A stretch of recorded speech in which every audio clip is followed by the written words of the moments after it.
Yes. So many people in this valley are looking for something to kind of give an encouragement. You know, they're looking at the chill camp plant. They're looking for things that are actually going to come to fruition. So many things have started and not been finished. What do you say to the folks who have some skepticism about the Hindenburg report and are worried about the future here? Well, I can't speak to the Hindenburg report. I can tell you two things. We are at betas in 10 days, and we are starting production of the world's first electric pickup truck. I mean, I know I say that a lot, but think about the gravity of the world's first electric pickup truck starting right here. So we, like I said, we're about 500 people now, 200 consultants, so that's about 700 people, and we will be at least 1,000. So all we can do is add jobs. What pays for those jobs is selling these trucks.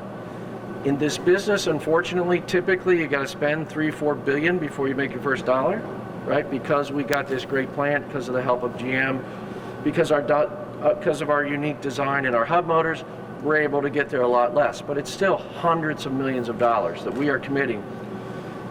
This isn't just a plant for Lordstown. If I'm Lordstown long resident, for 53 years, the decisions about this were not made in Lordstown. They were made far away at some corporate place. The decisions for this plant and for this community, as far as we're connected to it, are made here. And if I were Lordstown, I would take a great deal of comfort in that, right? We know that we cannot make trucks without people. We've imported a lot of people, right? Engineers from all across the country, really even outside the country. We are now starting to layer in people that need to put these things together, and we found a very receptive community to do that, a great skill set, just what we had hoped for. It's kind of generational in this part of to build vehicles is a generational, 2 generations deep here. So, you know, we have to train them because these electric vehicles are different than the gas vehicles, but these are the new jobs. If you believe electric, so anybody that's got doubt, maybe they don't believe electric's going to really happen.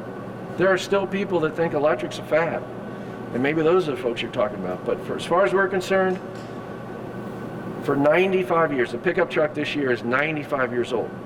After 95 years of refinement, it gets about 18 miles per gallon. This gets 75 miles per gallon equivalent.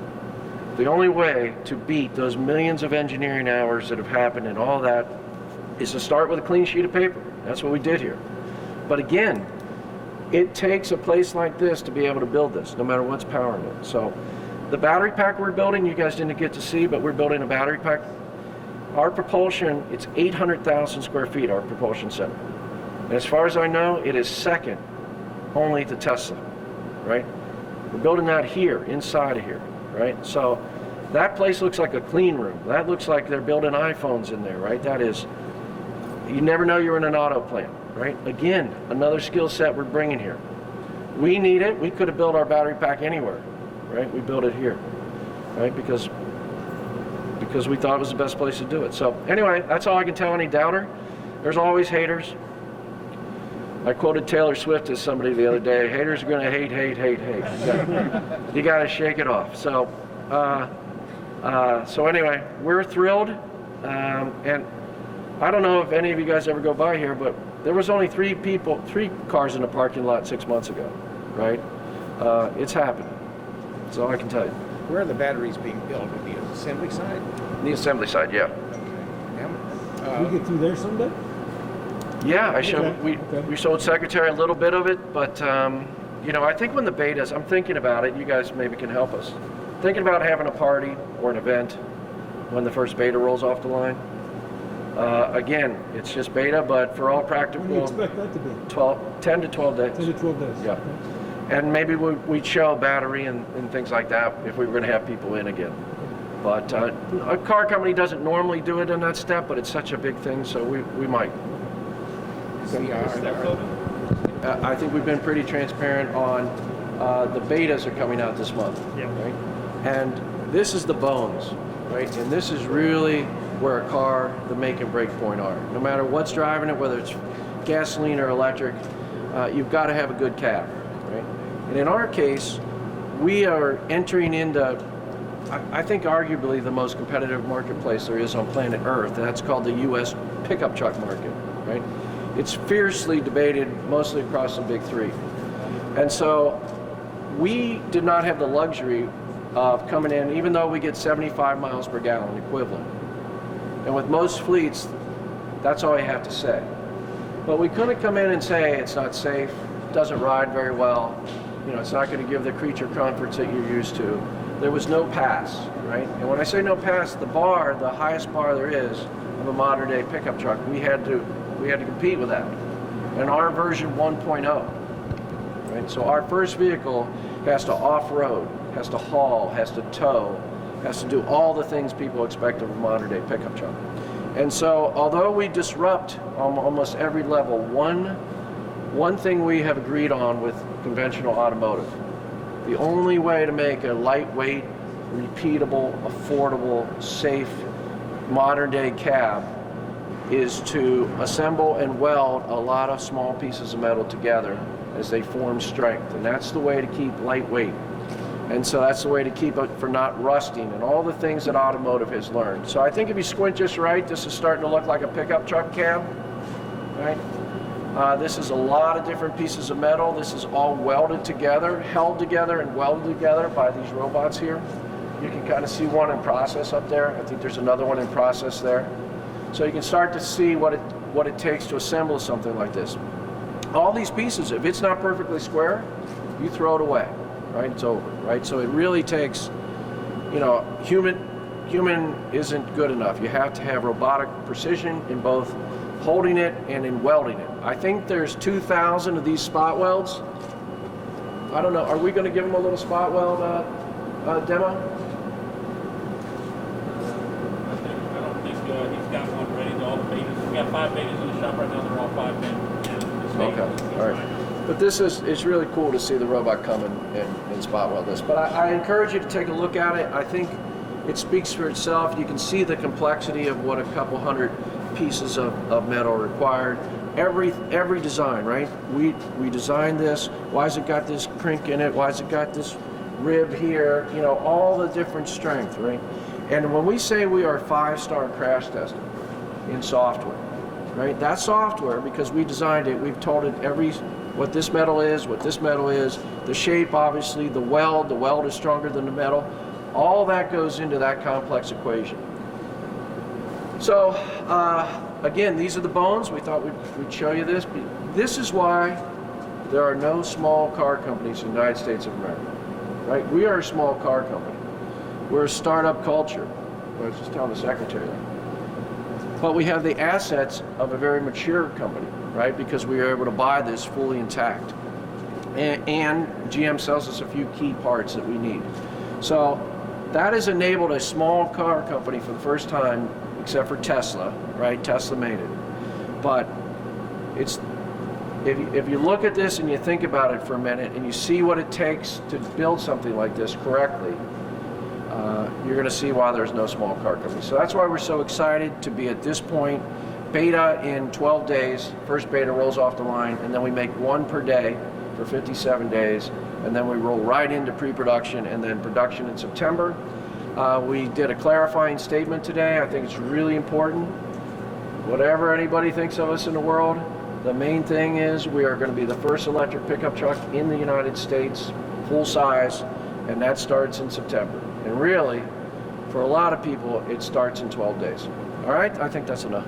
Currently with this, all of our tools, we own the tools, but they're currently in Michigan being stamped, and then we're putting it together here. With that being said, the tools are ours based on the drawings. They're called a curb set tool, so they're a soft tool. As we get into hard tools, all these stampings will be done here in Ohio at the plant. The large ones will be done here on 2 bigger presses we have. We have 4 presses, which, by the way, like currently Tesla has 2. So I was Tesla as myself for director of manufacturing. They only have 2 as of 15, 16. So we have 4, which is a jump start over them. The smaller ones, we have 2 smaller presses and 2 larger presses. A lot of the small components here we'll keep in-house. Some will be outsourced, but the big Class A's, anything that's on the exterior of the vehicle, will pretty much stamp here, of course, to save for shipping and packing.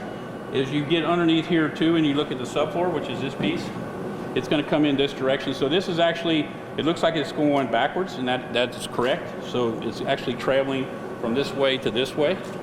And when it comes in, the underbody comes in, and then you're going to put on, so the underbody is this piece, then you're going to put on the two body sides. So the robot actually picks up the body side, puts it in place, and does all the welds on both sides at the same time. Then it comes into here. This station down here you see, we'll put in what's called the bows. You can see there's nothing here right now. That system down there, we'll put in the bows, and then it'll leave that bow station. So it puts on what's called the front header and the two bows and the rear header. And then once it leaves that station, it goes down to a laser weld. So I'm a 32-year automotive person, and in my career I've worked for major OEMs, Toyota 16 years, Hyundai, Nissan, Volkswagen, and Tesla.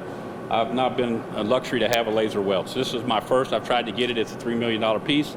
Most car companies won't buy it. So we got fortunate, GM left us one. And so it actually brazes the roof on, so you don't have to do any PVC. It has a better chance of not having water leak and makes the structure stronger than a PVC.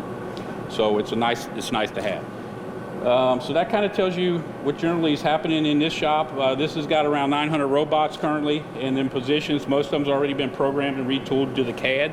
So once the engineers complete the CAD, the tools are cut, the CAD's also uploaded into our robot system. And then at that point, we just have to tweak the CAD. So we have to tweak it and then add different fixtures to handle the different holes, and so it can build the part, okay, or build the truck.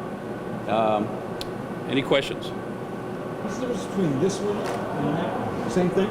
So that one, if you see, it's got the header. So these are currently betas. So the first two, so we've already went through the safety sleds, what we call safety sleds. So you're going to build some sleds first for frontal crash and side crash and rollover. So those are already kind of left the shop and are headed towards our test and validation phase. So now we're in the beta phase. So the beta phase will be basically where we build it here by hand. It'll run through the complete line, and we will do the manufacturing of that in a general assembly in the next 2 weeks. So it actually leaves 2 of these left this morning to go to paint. So to go here from here to paint. And then one beta pretty much every day for the next month and a half. So the difference in this one and that one, to kind of answer, you can see here, there's no header here and no bows. That one's already been through this process. So the reason they've set it out here for you, so you can see this one's been through this station here. Then that B3 right there gets the header and the bracing in. Then it comes down here. It's actually just offloaded here, but it will go to the roof cell. So this one's more advanced. That one's farther than that one. Yes. Okay, gotcha. And a lot of stuff you're not seeing too, like underneath a lot of these welds, the black you see is a structural adhesive. So it's not only the welds. So for example, at Tesla, I was part of that. Part of this here is stronger because they just use the structural adhesive versus all the welds. Okay. What's this beta going to be used? Yeah. This beta here is, I'd have to see the number, 4. So this one here is for a 25-mile-an-hour frontal crash. So this one will be part of, we have partnered on a lot of our stuff with Bosch, and these first 5 actually go for crash. That's the longest process in the test and validation. And they're different speeds, so some will be side impact, but this one here is actually for 25 mile-an-hour front crash. So each one has a specific purpose. Again, my name is Frank LaRose. I serve as the 51st Ohio Secretary of State. Great to be back in Voltage Valley and to see what they're doing here at Lordstown Motors. Steve just gave me a tour of the facility and talking about not only the great work that they're doing, but really what they're going to be doing, and pretty exciting stuff. So at this point, what questions do you guys have for us? Can you talk about the reason for your visit today? Is Yeah. it to offer support and logistical help? Is it to kind of precursor as a run for higher office, or just talk about why you're here? No, I'm just back in the Valley. I'm here a lot. Of course, I have 2 jobs as the Secretary of State. We help people vote and we help people start businesses, so we do civic engagement and entrepreneurship, right? And so I'm a frequent visitor here in the Valley. I had a number of meetings today. I was over at Youngstown State with President Tressel. I had the chance to meet with Guy. Is Guy still here? Guy Coviello from the Chamber, and didn't want to skip the chance to come here and do a tour of this facility. So really, just here to learn about what they're doing. What does the Secretary of State's office do with small businesses? We're the place where all new businesses start. So if you want to start an LLC or an S-Corp, you want to begin your new business, we're the front door for new businesses in Ohio. And so Beyond just processing the paperwork and giving you your articles of incorporation, I've really taken on the role of really trying to be an advocate for entrepreneurship in Ohio. What do you think of this? I think this is incredible. I think what this is an opportunity to take a challenging circumstance from just a few years ago and turn it into a truly unique and amazing opportunity for not only right here in sort of the Youngstown area, the Voltage Valley as we like to call it, but all over Ohio. Other questions for me? Steve? Anything to add? You know, I don't want to say it takes a village, but it certainly takes government support, you know, to do what we're doing here. We're trying to, I think we're at 500 jobs. We're going to be at 1,000 jobs in September. And we want to keep, I think it's great that Ohio, all the sections of branches of government of Ohio have been great to us. And they extended their time to really learn about what we're doing. And, you know, I think it's going to come in handy when we hit some inflection point. And we want to really, you know, there's an opportunity to do something big. Bigger than anybody knows right now, and you can't just run to a politician the first day. The first time you meet them is when you're asking for something. They really got to have the background, know the company, the mission, the people, good corporate citizens, and we're all trying to help Ohio.